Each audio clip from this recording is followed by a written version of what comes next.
Hey everybody, GhostFox here with a look at the EnTeck LED gaming keyboard. This is also referred to as the DB-A8 model. Here's a look at it. This is a what they call mechanical feel keyboard. I'm actually a little skeptical about that after using it. If you have ever used a mechanical keyboard, you will realize this is absolutely nothing like an actual mechanical keyboard. So while the keys do you can tell you're pressing them. There's no click, there's no feedback, there's not even much of a noticeable sort of tactile feedback. They do have a little bit more of a spring to them than some of the other standard keyboards, but this is in no way a mechanical keyboard nor a substitute for it. The keys have okay sensitivity. This is definitely still an okay gaming keyboard, but it certainly does not have the actual feel of a mechanical keyboard. What it does have is 19 anti-ghosting keys, which are important for gaming. Anti-ghosting, if you're not familiar with that, means that when you do have a key press, it is actually going to get sent to the computer, whether you are pressing multiple keys at once or not. Now, as I said, 19 keys. That means not this entire 104 key keyboard is actually anti-ghosting. If you're pressing down the U, I, and O at once, you may still actually drop some key presses on this, and they're not all going to register on the computer. But the ones that are anti-ghosting are the WASD and the QWER. So these are really necessary for people that play first-person shooters like CSGO, or even if you're just playing around with other things on your PC and not necessarily competitive.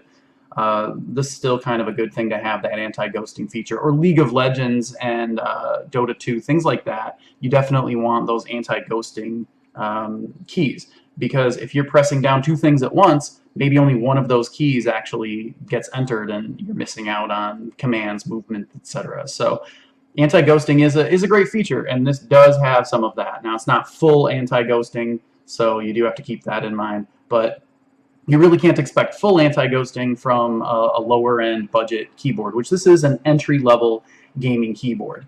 It is kind of on the light side. This only comes in at about £1.50 pounds, whereas a lot of typical keyboards are 2+ pounds.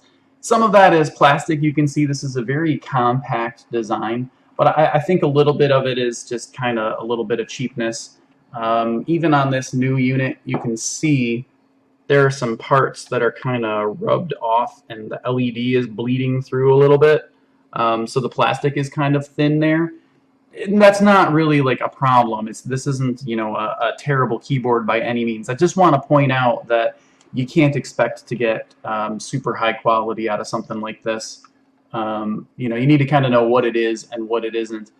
This does have only 3 LED options, which are interchangeable through the function and I want to say the scroll lock. Yeah, so you got red, blue, and purple. And off. Those are actually your only choices. So while some other gaming keyboards may offer you 7 colors, this one offers you 3. But if you like red, blue, or purple, you're fine. If you want green, if you like green, you're definitely not going to get green. But if you do like those 3 colors, you're actually okay there. It does have multimedia function, though it doesn't have multimedia keys. Through the function button and pressing the F keys, you can actually do things like control your music and access your email. And so if those multimedia keys are important to you, this does have that. So overall, this is an okay keyboard. If you like the style, if you like the compactness, if you like that it is lightweight, if you like the colors it offers, and you like the slightly more pressurized feel of the keys, then it's still a good option. But it doesn't quite keep up with some of the other keyboards that offer additional features, more lighting, more substantial manufacturing and construction.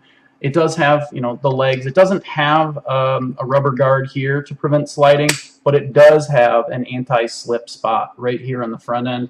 So even though it's light, it really shouldn't be skidding around for you too much.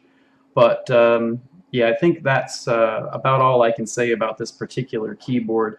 Mechanical feels a bit of a stretch, but it's, you know, in the title of the product, so I really feel like I had to mention that. If you've ever used a mechanical keyboard, you will immediately know this is not that.